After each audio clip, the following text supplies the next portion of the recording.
So guys, I bet you haven't seen this before, but there's a video on the internet from a 17-year-old guy talking about My Little Pony. Yeah, haven't heard of that.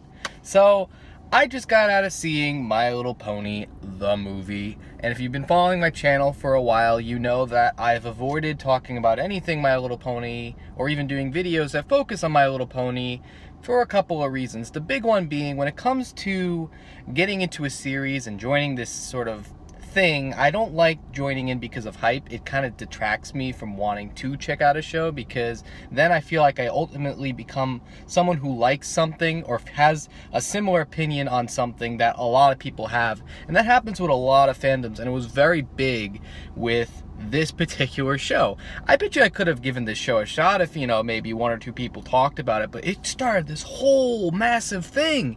And I mean, I don't disagree with it. I think it makes sense. If you want to watch something, by all means watch something. But the whole, and if you don't know what I'm talking about, I'm being kind of vague about it, it's this idea of being a brony that kind of like detract me and a lot of people from wanting to check out something, because at the end of the day, it's like, is this show really warranting like this whole backlash, this whole, you know, we represent this show and whatnot? And I know a lot of people who love this show and identify with being a brony, and that's awesome. You keep doing that, you rock. And I know a lot of people that do that. Me personally, I don't subscribe to that, because like I said, I don't like the labels, and I just don't feel like I want to have the same opinion as everybody else without really thinking about it for myself. And something I've discovered with a lot of movies that are not great and they're not terrible is that it's really hard to give it a specific rating. Or I mean, I could always give it a rating. That's why I have like the okay rating. But at the end of the day, there are qualities about this movie that make me want to reevaluate it, because believe it or not, this movie wasn't half bad. I'm going to get this out of the way. I should talk about the plot, actually. I should talk about the story. I mean, if you want to go into this, this is a My Little Pony movie that doesn't require you to know the show in order to enjoy the film. I barely watched an episode, or I've mostly watched like half of an episode in my span of my lifetime at this point, so whatever. But I feel like it wasn't really lost. Maybe it's also because I'm friends with a lot of people who love this show, so I kind of took in this show through osmosis. And that's why it didn't really annoy me. Like, there were facts of continuity or like character things that I didn't mind it so much. I was able to jump in and know what this show was trying to do. If it's about friendship, because dang, man, they really drive that through, man. Friendship, that's the thing, putting everything together. Oof, I'll get to that later. All I gotta say is, so you got Twilight Sparkle and her friends. They want to set up a party. They actually spent like 15 minutes setting up a party in the movie. Like, that's the big motivating thing, guys. We're gonna go ahead and set up a party, and we're gonna sing a song about it too. Yeah, I mean, if that's common in the show, whatever. That's cool. But, uh-oh, there's an evil force who wants to take the power of the Pegasus and the unicorns and the half-breed. I gotta ask, this may be like a My Little Pony question, but in the comments section below, is there like a classism going on in regards to the different breeds of ponies? Like, it seems like it's a power struggle thing too. Like, unicorns have the horns, which make them like super powerful, and then you got, you know, the Pegasus, if that's plural, that are able to go and fly. I mean, that's like a special ability. Like, is like one more powerful than the other? Does the show go into like racism or themes like that? Because that'd be kind of profound if they did. I don't know. I don't watch the show, so let me know in the comment section below. Anyways, evil Pegasi works for this other dude who's super evil. He's got a staff, and he wants to control the weather so he can take over the world, guys. He wants to take over the world. We haven't heard that plot point before in any movie. Yes, we have. So it's up to the friends, the ponies, to save the day and find the people that can help them defeat the bad guy. Let me tell you, that is every movie ever. If I'm just being vague on this, cliches are a problem in this film. And I don't mind cliches if you do something new, or you put a new spin on a cliche, or you take something that you thought was bad and do something special with it. But I really feel like this goes in storytelling directions, every step, every point you could see coming. But let's be honest, this movie wasn't made for people who have seen a lot of movies. This movie is marketed towards young kids. Directly towards young kids. They consider bronies, they consider everybody else who's watching this film to have a good time too. But the main focus, young kids who probably haven't seen too many films. Why do I know that? A lot of kids in the theater I was with. Again, knew that was coming, but I deal with that on a normal basis when I'm seeing animated movies in theaters. They're having a good time because they haven't seen this, type of story done before in a cinematic scale. I mean, this is probably their first time. This is probably their first movie. Let alone that you also have their favorite characters from TV on the big screen. They're happy. They're fine. And it's made for them.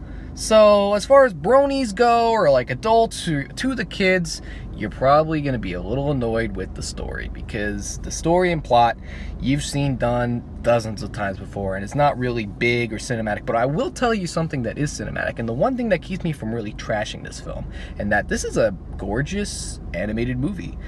I can't believe I'm saying that, because traditionally, this movie, I wouldn't even classify as being a traditionally animated movie, but it utilizes traditional style animation very well, to the point where I would consider this a traditionally animated film that can bring back 2D animation. I've said this before in one of my countdowns and videos, is that if the SpongeBob movie that came out in 2015 has showed us, we're probably going to see a resurgence of traditionally animated movies that are based on TV shows. And because a lot of TV shows are traditionally animated, that's going to bring it back to the theaters. And that's kind of exciting, because I'm all for seeing traditional animation done again. And that this utilizes a lot of traditional animation versus computer animation. What I mean is that they have to figure out the frames and draw every frame, but they didn't draw every frame in this one. Obviously, they use motion tweening and vector art.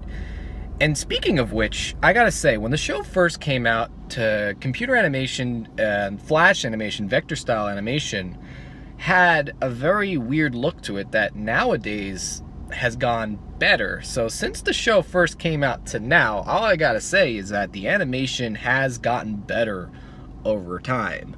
But you notice that because the show came out when the animation wasn't that good, the things that came from like 2012 don't look up to snuff to today's standards in this type of animation. People will probably say this is a hybrid style animated movie. I'm gonna go ahead and say 2D traditionally animated movie with assistance from computers. I'm gonna call it, and it's so great to see this type of animation brought back to the screens. And for that, character design, character animation was done very good. I did notice one thing about Pinkie Pie, and this is probably because I don't watch the show, but all I gotta say is, guys, is she a sadist? Does she love pain?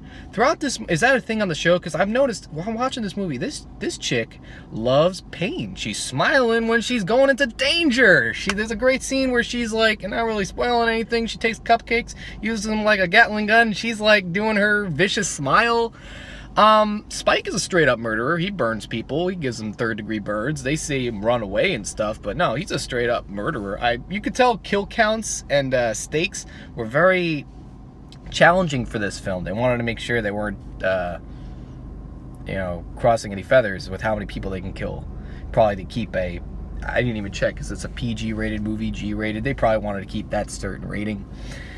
And, yeah.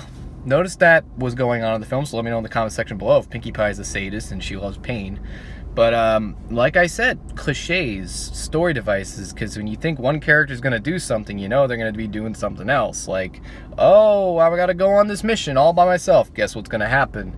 Well, you're not going to go by yourself along with your friends. So you know what that means? Halfway through the movie, you're going to have them realize the friends are not going to stick together, and something's going to break the friends apart. But along their journey, they meet a whole bunch of cool characters that that they're going to team up by the end to defeat the big bad guy.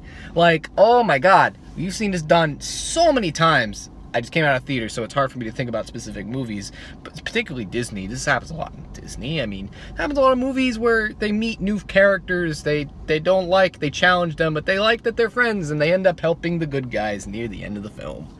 I was playing a little bit of a game, kind of a random tangent. Playing a little bit of a game in my head. So, this has celebrity voices, right? Take a guess as to which characters celebrity guest voice work, because there are quite a couple of celebrity voices that I recognize, Sia and Michael Pena among a couple of them, and this is their paycheck movie. It's not like they were phoning it in completely. I do like Michael Pena, and there was even one scene where he kind of reminded me of performance in Ant-Man, where, well, dad's in prison, mom's dead, but I got the van! So you get that kind of moment. That, I guess that was just traditionally Michael Pena's thing.